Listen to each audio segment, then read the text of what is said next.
Bună, dragii mei! Bine ați venit la previziunile voastre pentru energia lunii mai. Acestea se aplică tuturor celor care au soarele, luna și ascendentul în Săgetător. Haideți să vedem despre ce este vorba pentru voi dedicat în această lună. Primul eveniment astrologic de mare impact pentru toată lumea este retrogradarea lui Pluto din data de 1 mai la 0 grade Vărsător. Probabil când acest clip va fi publicat, Pluto va fi retrogradat deja. 0 este cifra totului sau a nimicului, a posibilităților de a naște ceva nou, de a porni pe o cale nouă. Pluto este puterea din noi înșine, transformarea puternică la nivel psihologic, planeta care scoate totul la suprafață și ne pune față în față cu fricile noastre. Vărsătorul este simbolul libertății, al individualității, al viitorului și al aspirațiilor înalte. Toate acestea pentru voi se petrec în casa voastră a treia, pe axa voastră, casa a treia Gemeni, casa a noua Săgetător.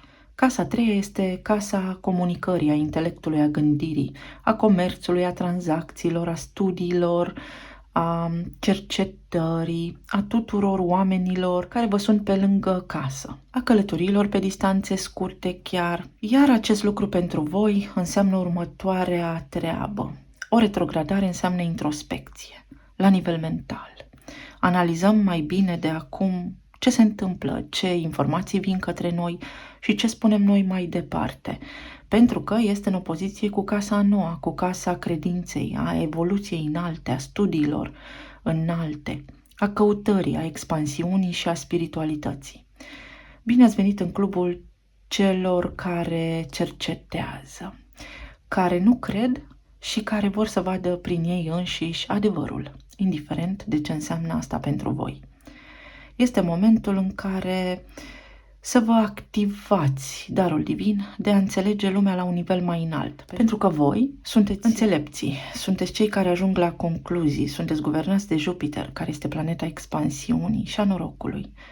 Trebuie să înțelegeți lumea dintr-o altă perspectivă sau începeți de acum să citiți printre rânduri și să vedeți lumea printr-o perspectivă mai înaltă, mai înțeleaptă.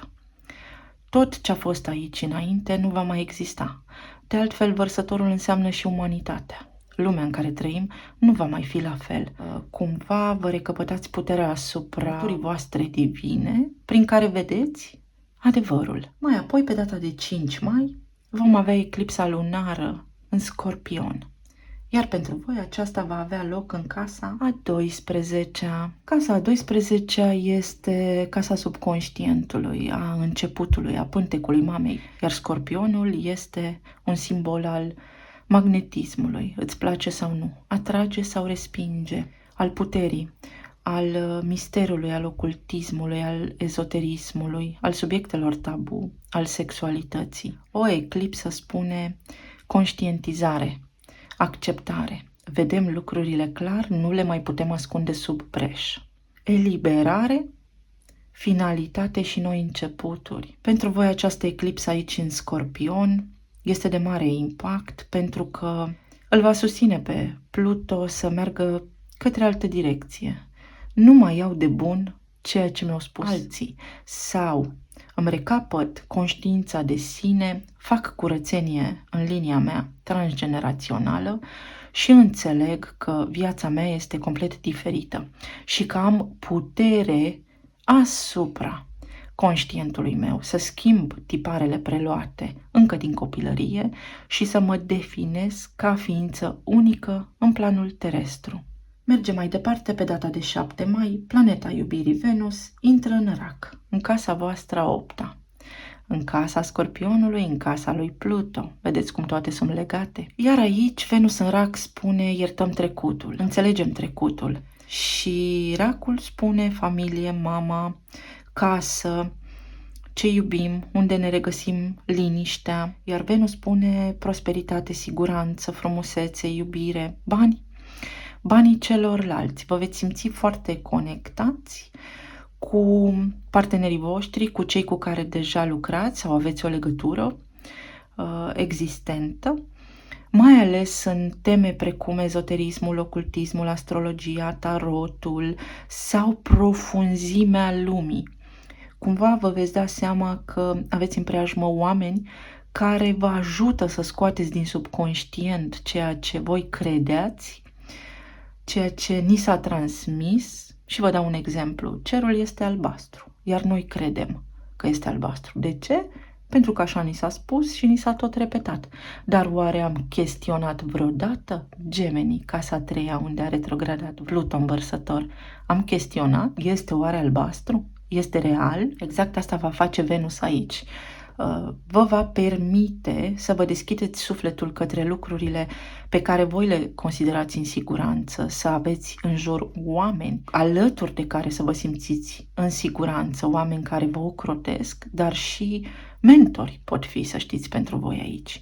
Lumea de dincolo. Înțelegem lumea și în plan eteric, și în plan material și ne punem bazele unui viitor mai bun. Mai departe, pe data de 14 mai, Mercur iese din retrogradare, își reia mersul direct în casa voastră a 6-a, la nivel de rutină. Mercur, planeta intelectului, în casa Fecioarei, a organizării, într-un semn de pământ, Taur. Taurul vrea stabilitate, vrea siguranță.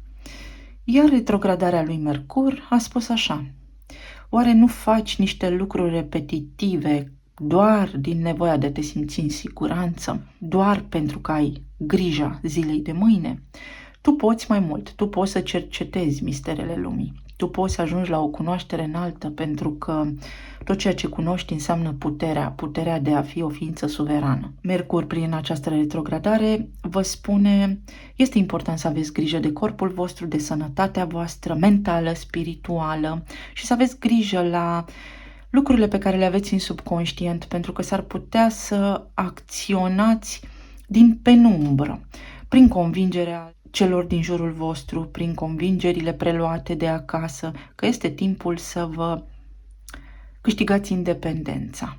Tot aici, în casa 6-a, pe data de 16 mai, Jupiter intră în Taur și extinde obiceiurile de tot soiul, mai puțin fericite sau fericite. Tocmai de aceea este important să aveți o rutină sănătoasă, să aveți grijă de regimul vostru alimentar, dacă mâncați compulsiv, dacă nu aveți grijă de voi, dacă sunteți timizi sau dacă vă sacrificați în vreo direcție sau alta, sau dacă aveți grijă de sănătatea voastră, dacă aveți o rutină sănătoasă.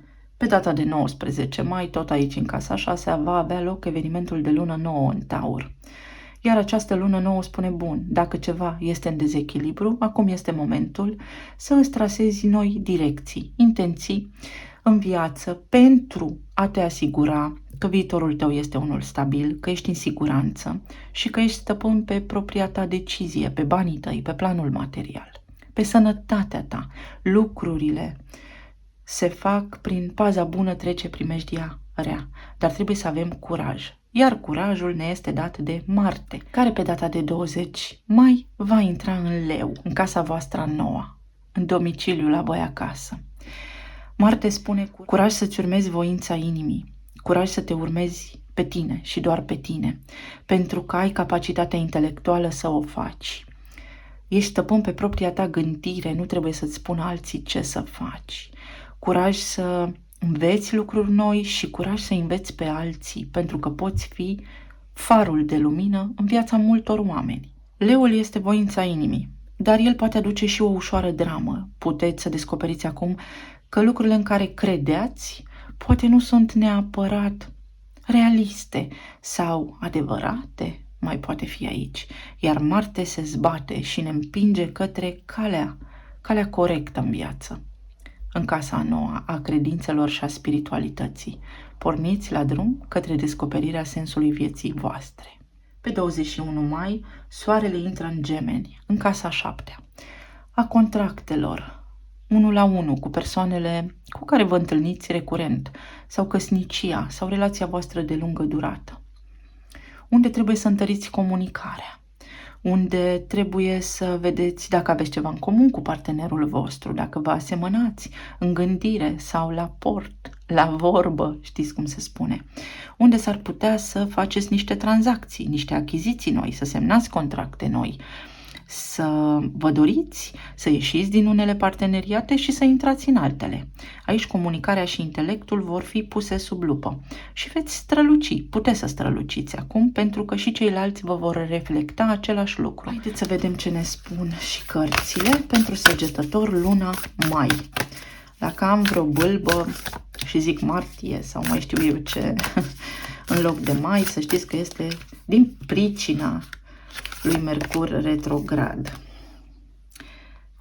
Prima carte care va apare este găsirea drumului tău în viață. Tu ești pilotul și navigatorul. Casa a noua, pentru că tot am vorbit despre ea. Vedeți cum toate lucrurile se leagă? Veți porni în căutare și într-o analiză puternică, să cercetați, să chestionați ceea ce auziți. Apa este inodoră. Oare? Dacă da, de ce? Cerul este albastru. De ce? Așa. Sunt exemple, evident. Următoarea carte, imaginația. Tot Casa Nouă vă va stârni imaginația, dar și retrogradarea lui Pluto în Vărsător, în casa voastră a treia. Să îți permiți perioade de introspecție contemplative, prin care să lași la suprafață cunoașterea din tine, să îți transmită, să îți întărească, să îți confirme ceea ce tu știi deja. Mai ales cu eclipsa din casa 12 din Scorpion. Noi deja știm cine suntem. Uităm și negăm din motive complexe și profunde. Și să învățăm să navigăm prin necunoscut, să tratăm lucrurile nevăzute ca pe o binecuvântare divină. Fix ceea ce va scoate la suprafață casa voastră a 12-a, asta ne spune această carte, că totul în viață există cu un sens și că drumul nostru în viață cumva este știut de noi anterior nașterii noastre și că trebuie doar să ne reamintim. Pentru că până la urmă, în noi toți este practic esența divină, suntem toți o extensie a energiei creatoare și cu cât ne amintim mai repede acest lucru, cu atât mai bine ne va fi nouă la nivel individual, dar și nouă la nivel de colectiv, ca umanitate. Pentru că 50 plus 1 schimbă viitorul. Sau Pluto retrograd la 0 grade Vărsător. Avem aici cartea iertării, Venus în Rac, în casa noua, să lăsăm în jurul nostru loc de bună ziua, să ne iertăm pe noi înșine în primul rând, dar și familia și aproapele, aș putea să spun mai degrabă, pentru că durerea, deși este ceva greu de dus, este cel mai bun maestru în viață. Acum, în acest moment, pentru voi se produce la nivel mental și emoțional un declic profund prin care vi se schimbă viața și intrați pe o nouă linie temporală. Vă găsiți rostul, sensul și locul, emoție. Venus în Rac în casa noua, Jupiter în Taur în casa a 6-a sau Pluto retrograd în casa a 3-a în Vărsător. Foarte frumoase cărțile și energia pentru voi. Să mergem mai departe la relații, plan material și plan spiritual, emoțional, sănătate.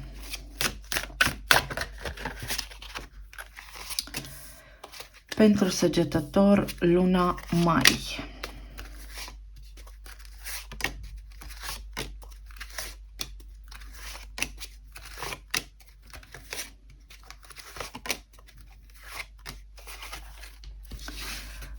În relații avem 3 de monede, lumea, 10 de bâte și regele de bâte. Toată activitatea din casa voastră a 6-a vă face în această lună să vă dați seama unde oferiți prea mult pentru că există un dezechilibru, chiar și la nivel de relații, și trebuie să îl opriți. să îl alchimizați, să îl tăiați de la rădăcină și asta vă vor ajuta tranzitele pe voi să faceți, pentru că trebuie să preluați cârma vaporului, volanul, mașinii, cum vreți să-i spuneți, sau puterea de a face lucrurile în primul rând pentru voi înșivă. Tranzitele din casa a 6-a ne spun noi în serviciul umanității, noi pentru ceilalți. Iar casa a 12-a este casa peștilor, a sacrificiului. Și să ne dăm seama unde noi în relațiile noastre de tot felul dăm prea mult. Pentru că există un dezechilibru.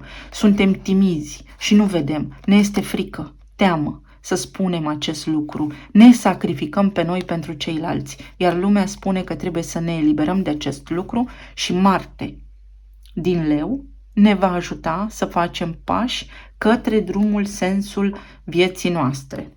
Marte în Leu în casa a 9-a spune este timpul să o iei din loc, către alte meleaguri, poate unii dintre voi, sau către ceea ce îți dorești tu cu adevărat în sufletul tău.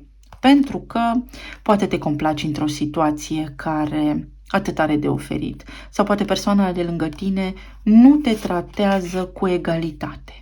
Pentru alții dintre voi văd că depășiți o perioadă de controversă, de ceartă, de epuizare, de neînțelegeri, de energie mai puțin favorabilă în relație și găsiți în voi puterea să o luați de la început alături de cineva. Să colaborați, să construiți sau mai încercați odată pentru foarte mulți dintre voi.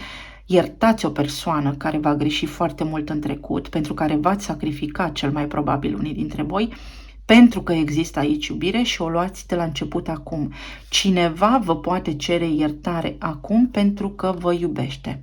Pentru că Marte în Leu în casa 9 spune radiez, aura mea este foarte magnetică și atunci cineva în sfârșit mă vede după ce eu singur am luptat în zadar pentru această relație, pentru acest parteneriat. Pentru cei care sunteți singuri, ieșiți din această perioadă de izolare. Ați parcurs un drum lung, în singurătate sau poate în solitudine, iar acum puteți cunoaște pe cineva care să vă devină partener și alături de care să puteți conviețui în armonie. Drumul vă va duce către cineva nou sau către persoana pe care voi o iubiți.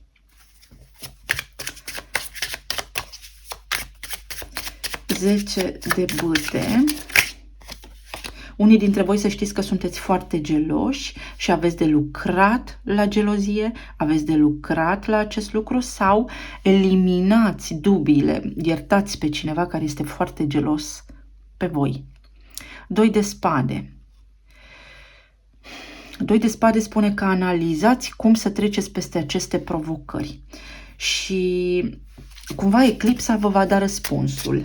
Nu va fi necesar să faceți decât lumină și să acceptați unele situații din viața voastră, să fiți sinceri, să acceptați, să vedeți cu claritate ce se produce acolo. Se repetă regele de bâte, un leu sau poate voința divină. Aici intervine voința divină pentru voi sau sufletul vostru își dorește neapărat ceva și este o lună în care puteți obține ceea ce vă doriți pentru a ști dacă continuați sau mergeți mai departe. Pentru că unii dintre voi aveți de-a face cu o relație karmică, pentru că aveți tranzite prin case închise, casa 8-a, care este o casă karmică, casa 12-a, care este o casă karmică, dar și Venus în rac, în casa 8-a, care spune iubirea, mama, familia, poate sunteți într-o familie și nu știți cum să mergeți mai departe. Iar aici văd că și voi și partenerul vostru veți fi egali în vibrație, ceea ce înseamnă că vă veți alinia cu cineva cu care vă asemănați foarte mult pentru a depăși un obstacol, pentru a depăși o cauză, pentru a depăși efectul, dar cauza, pentru a înțelege niște lucruri foarte profunde aici și pentru a vedea dacă mai aveți sens împreună, mai ales cu soarele în Gemeni în casa 7-a. Vorbim acum și stabilim ce facem. Mai rămânem parteneri de viață sau ne vedem de drum. Steaua. O apropiere de cineva drag sau îndepărtarea de cineva drag. Văd că unii dintre voi s-ar putea să nu mai aveți emoții pentru persoana iubită și să vă fie teamă și din sacrificiu să nu mergeți mai departe sau să nu divorțați sau să nu vă separați, iar alții dintre voi văd că veți ierta pe cineva care v-a greșit foarte mult timp și vă veți apropia de această persoană. Veți ierta sau este indicat să iertați. Luna, eclipsa de lună din casa voastră a 12-a vă scoate la suprafață niște lucruri de mult uitate. Poate ajungeți la o concluzie și puneți așa cap la cap niște lucruri, aspecte importante din relațiile voastre de până acum pe care poate le-ați uitat sau vă dați seama cum fiecare lucru, cât de mărunt a fost, a contribuit la rezultatul din momentul prezent, aici la voi în relații. Și veți lua o hotărâre pentru că acum aveți curaj, pentru că acum puteți să vă recăpătați independența financiară, pentru că acum puteți să semnați un contract nou de serviciu sau de afaceri prin care să fiți independenți, prin care să nu depindeți de partenerul vostru și să mergeți pe drumul vostru, chiar dacă știți, chiar dacă nu știți unde duce. La nivel de plan material avem puterea, cavalerul de monede, pajul de monede și împăratul. La nivel material, pentru cei care au un gând să schimbe serviciul, o pot face. O pot face. Treceți de la gând la faptă și chiar dacă lucrurile se vor desfășura încet, veți reuși. Unii dintre voi veți intra sub mentoratul cuiva. Iar alții dintre voi, dacă vă doriți o afacere proprie, îi puteți pune bazele acum. Asta înseamnă aici stabilitate financiară, Marte în Leu în casa a noua, și toate tranzitele din Taur pe care le aveți acum. Ce aveți voi în gând, trasați intențiile la luna nouă pentru că veți reuși. Unii dintre voi vă doriți o casă, începeți să puneți de acum bani deoparte pentru că puteți reuși începând cu luna septembrie să faceți această achiziție.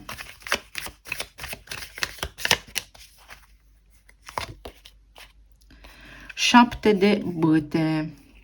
Trebuie să aveți mai mult curaj, să luptați un pic mai mult pentru lucrurile pe care vi le doriți sau să fiți un pic mai îndrăzneți.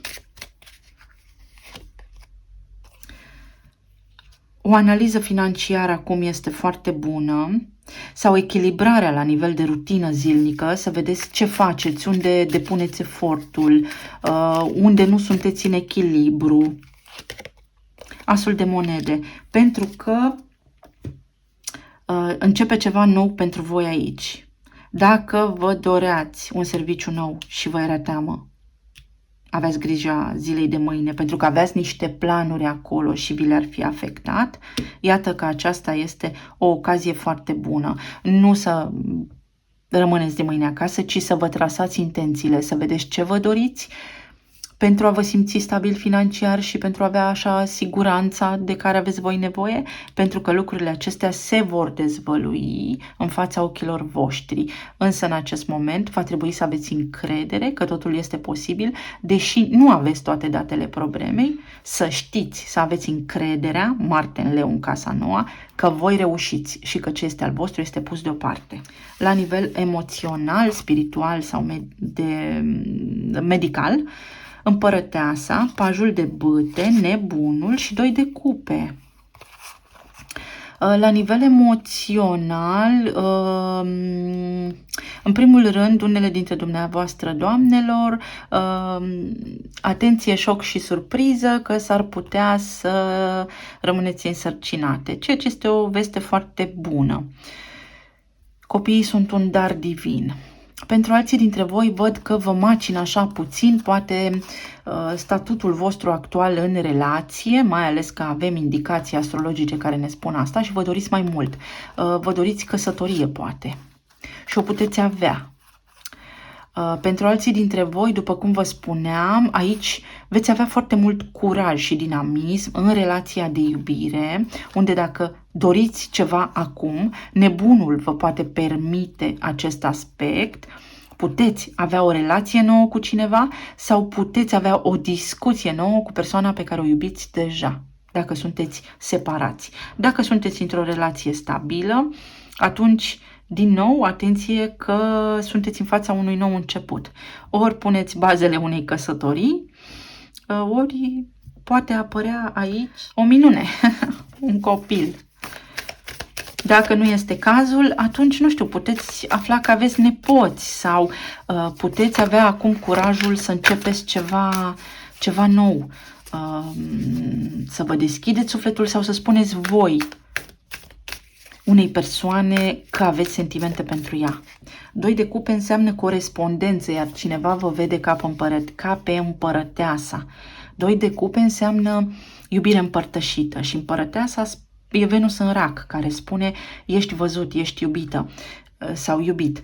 Aici văd că sunt șanse noi de revenire a pasiunii în cuplu, pentru că vorbim despre Venus în Rac în casa 8-a. Din nou, Venus în Rac înseamnă mamă, deci, atenție, nu știu, poate aveți vreo interacțiune erotică, amoroasă cu cineva cu care poate nu erați neapărat într-o relație solidă. Din nou, se poate lăsa cu un rod al iubirii acolo. Luna, eclipsa. După această eclipsă lunară din Scorpion, se vor întâmpla niște lucruri foarte importante pentru voi aici și posibil să primiți o cerere în căsătorie sau posibil cineva să-și dezvăluie sentimentele pentru voi sau posibil cineva să vă scrie.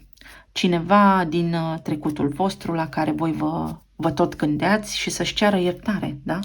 Iertare. Să vedem o carte ca energie generală, așa, și să trecem la talismane. Soarele. Soarele în casa 7 în Gemeni. Parteneriate, după cum vă spuneam, da, puteți să fiți ceruți în căsătorie, puteți să vă împăcați cu cineva cu care ați fost căsătorit anterior, o schimbare la nivel de relație apare aici. Soarele este și leul, casa leului este casa 5-a a copiilor, deci din nou, atenție. Talismanele.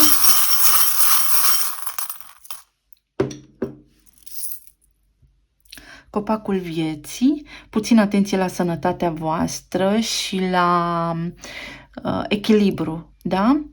Pentru alții dintre voi văd aici o relație, parteneriatele cresc, roata destinului sau Jupiter. Jupiter în casa 6-a, noi oportunități de serviciu, iată, Jupiter în casa 6-a în Taur, noi oportunități de abundență financiară, creștere financiară, destinul, vedeți că veți avea o chestie cu destinul aici, se va întâmpla ceva, casa credinței va fi activată, după cum vă spuneam, dar și a eclipsei, casa 12-a, trebuie să scăpați de ceva învechit din mentalul vostru, din convingerile voastre, pentru că vă împiedică în materializare, o transformare profundă aici. Aveți de muncă la rutina voastră, la organizarea voastră și la cât dați și cât primiți. Vărsătorul, Pluton vărsător, v-am spus, în casa voastră a 3-a, retrograd, introspecție, cine sunt eu, de unde vin și de ce urmez anumiți pași. Lumea viselor, din nou casa a 12-a, să fiți atenți la visele voastre pentru că primiți mesaje intuitive acolo. Împărăteasa înseamnă și mama, mai înseamnă și amanta, grijă mare, vulnerabilitate aici. Cineva vulnerabil vine către voi, voi sunteți puternici și se înclină, vă cere iertare. Iar ca inițiale avem HH, iată, armonie în relație, G, D, V și Y sau I, căci Y-ul ăsta este o alterare. Și avem așa, cineva vă va vedea foarte magnetici, foarte atrăgători, ghid, veți găsi un mentor, vă găsiți un mentor, cineva vă învață. Aveți ocazia să vedeți acum niște lucruri foarte importante, să învățați niște lucruri foarte importante, HD. Veți vedea ceva nou, Trebuie să lucrați la percepția voastră și să porniți pe calea cunoașterii, pentru că este unul dintre sensurile voastre în viață aici. Vidul, toate posibilitățile pentru voi în luna mai sunt acolo, puteți avea totul, dar în egală măsură. Dacă vă este teamă, cifra 6, nimic. 6 înseamnă armonie, dar poate duce și la disonanță și la dezacord. Give, după cum vă spuneam, trebuie să încheiați un capitol de sacrificiu și să aveți curaj să o faceți. Trebuie, e alegerea voastră, nu trebuie. Unii dintre voi poate aveți legătură cu cineva care practică un sport sau poate cu cineva din Constanța, dar nu neapărat.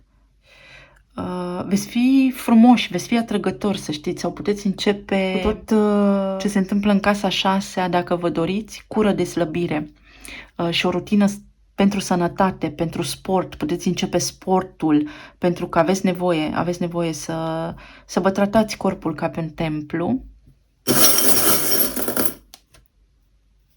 O cheie, puteți să vă cumpărați casă sau există aici o ocazie.